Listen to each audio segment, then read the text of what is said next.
Uh-oh. Are we off a beat? This should be beat 1 of a measure, and instead it's beat 4.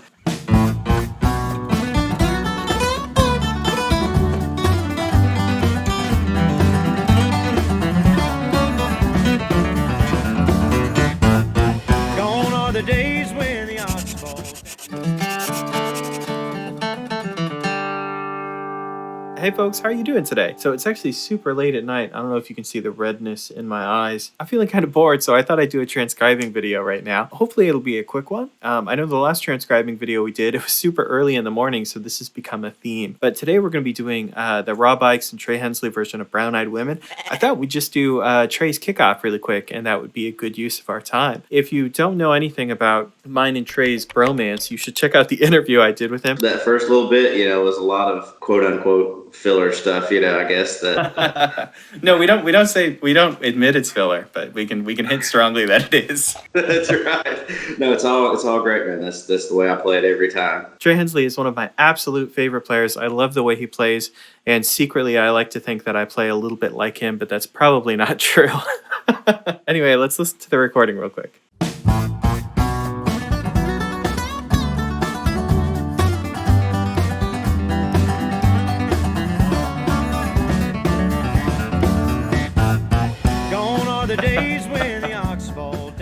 I love this kick. So as you can hear in this kick, Trey's doing a lot of interesting stuff. I really love his combination of how a telly player might play something, an electric guitar player would play it, and how a flat picker would play it. He really marries those two things in the middle.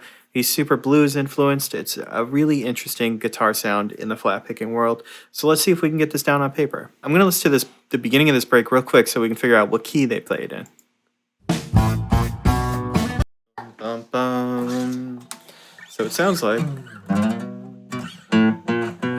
they're playing it in B minor. So yeah, that makes sense.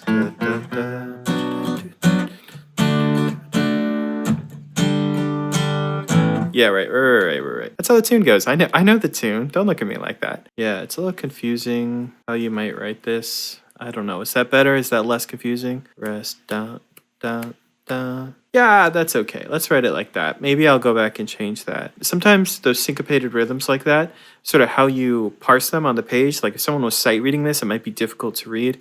And that's what I'm worried about. I'm thinking about how this notation is written. If someone wants to read the rhythm, what's the easiest way for them to see it? That's what's going on in my brain. Let's listen to what he plays after that. So, all right, since I established that he's in the key of B minor, and I know they just played these 3 notes, I know that the next segment is going to be really close to that. My first guess is this pentatonic shape. So I'm fairly certain that the notes are in there. And there it is. So right, because people always ask, I am using Guitar Pro 7 to transcribe this. There's nothing automatic going in here. I'm just using my ears. I'm a fairly smart cat, so hopefully I can figure it out as we go. So this sounds like a pretty classic electric guitar line. It sounds like he slides up, so I know he's going farther up the neck. So those are the choices that I would make.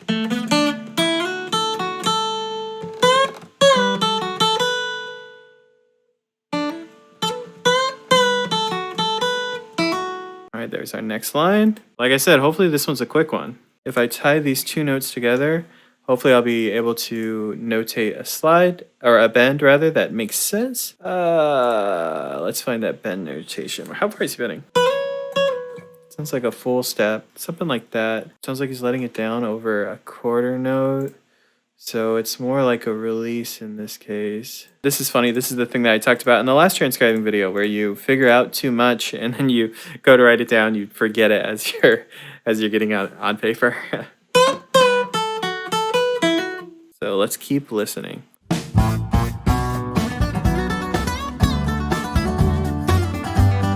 So I hear a triplet pull off.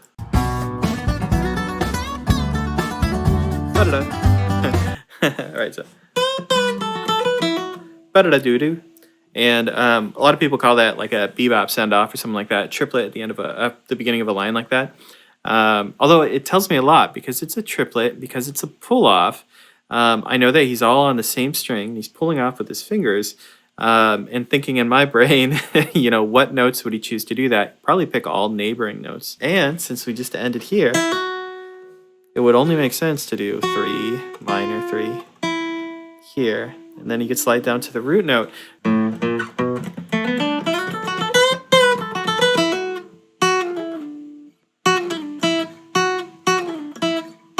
No, that's not what he's doing. He does this.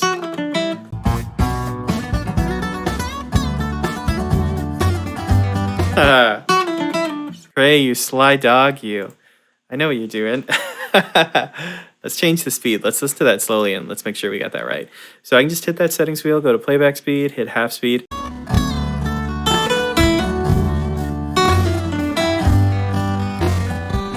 Okay, yeah, we got him. We got Trey on the ropes, see? Here we go. So 765, we got to change that into a triplet. And we got to change that into a pull-off triplet like that. He goes back up, da-da-da-do. These aren't triplets.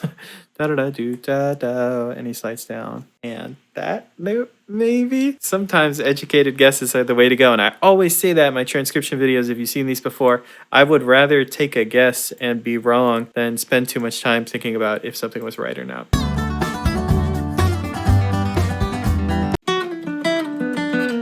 A similar thing.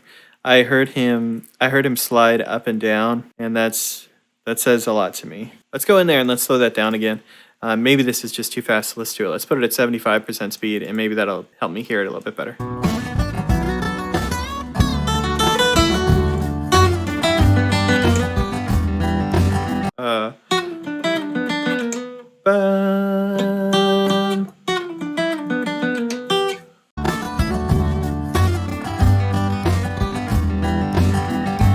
That sounds like G language.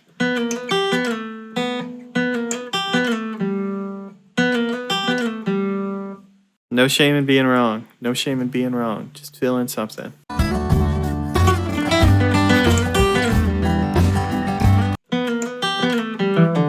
right, and if I was Trey, I would spend more time right here, putting on my Trey goggles. Maybe something like that. That's my guess. I'm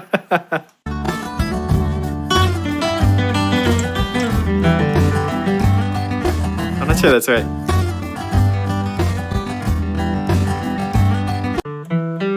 Oh, I think he just doesn't play a hammer on.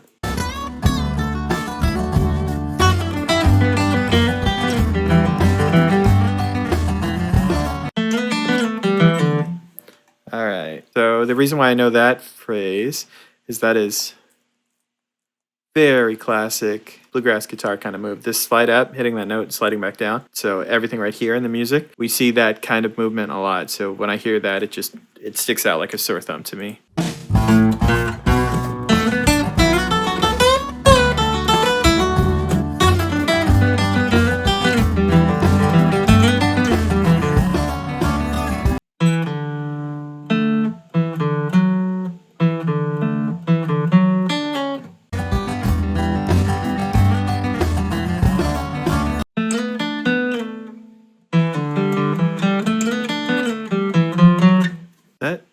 Is that where I'm hearing that?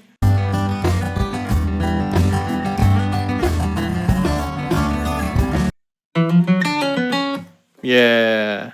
Right, and this pull off makes sense. Chords are changing, hidden different sounds.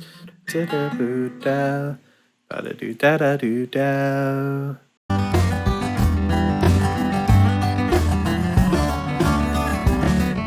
Sounds like he hits the same note twice in a row.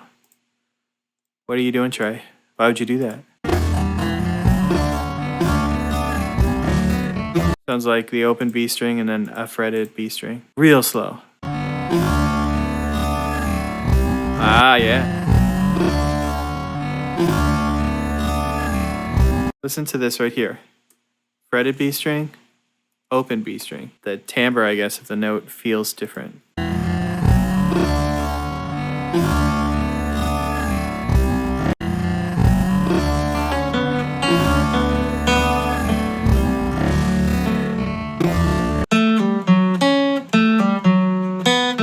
Felt like a pull off.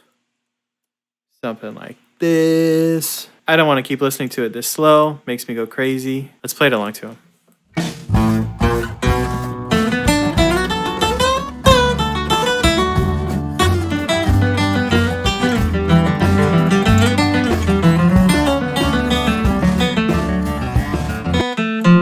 Maybe you can see this in the recording and maybe it's tough, but when the recording is going fast, like if I'm transcribing stuff from a record or transcribing stuff from like a situation where I can't easily slow things down, I'm just trying to grab a couple notes and maybe just the idea of what the notes are. So, you know, to me, having done this a lot, this kind of situation, like the minor third going to the major third, really stands out to me. Like I know what that sounds like. So if I can grab those two notes on a listen real quick, that helps me a lot.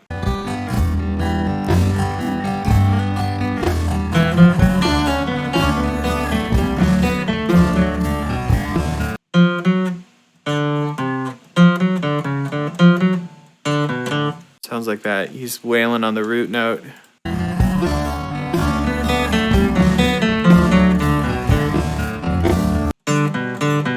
We're so close to the end.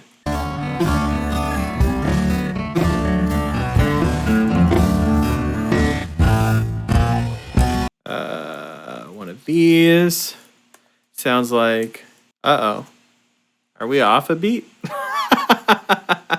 This should be beat 1 of a measure, and instead it's beat 4. So somewhere a note lasts longer, and I missed it. And if I look in the sheet music, the biggest culprits are notes that aren't eighth notes, right? Because all of these are straight subdivisions. So my guess is this guy. 1, 2, 3, 4. 1, 2, 3, 4. 1, 2, 3, 4. 1, 2, 3, 4.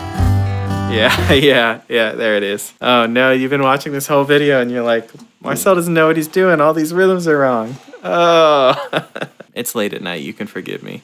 Well, give me a second and I'll fix this real quick. You know what? You know how I would read this? Like if this was in high school band and this was written down, probably be written like that. And they'd probably put the staccato dots on top of it. I'm going to write it like that. That's simple on the page. You know what that means. All right, well, let's see if right here, just like this, let's see if I can get the breakout, something like Trey does. Trey. This is the measure that's giving me trouble. That bend is hard to get in tune.